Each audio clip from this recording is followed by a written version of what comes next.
Whether you drive a Volkswagen or you drive a Bentley, the road remains the same, doesn't it? Whether you speak on a Samsung or you speak on an iPhone X, whoever you're calling remains the same, isn't it? Whether you're flying economy or you're flying business, the destination where you're heading remains the same, isn't it?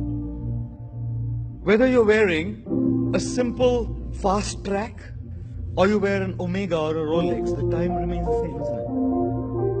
It's quite amazing how we work ourselves up so much with increasing the standard of living that we forget to increase the standard of our life. And which is why wherever I travel, I make an appeal to people. There's nothing wrong with an Omega. There's nothing wrong with a Bentley. God bless you with that, and if you have it, drive it, no problem. But in trying to enhance and increase and improvise the standard of your living, please, do not compromise with the standard of your life. It's not the standard of your living that makes you happy. It's the standard of your life that makes you happy.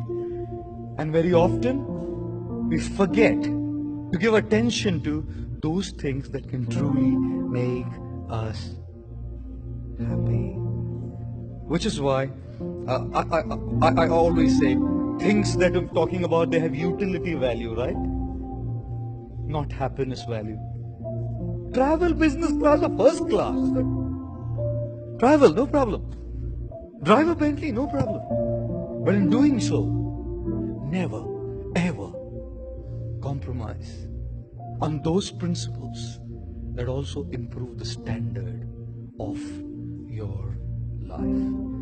And therefore, I always say, some people are so poor, so absolutely poor that all they have is money. That's all they have. That's all they have. I consider that life a poverty-stricken life. If all you have is money, you're the poorest person in the world. Because there's more to life than money. And there's way more to life than what money can buy.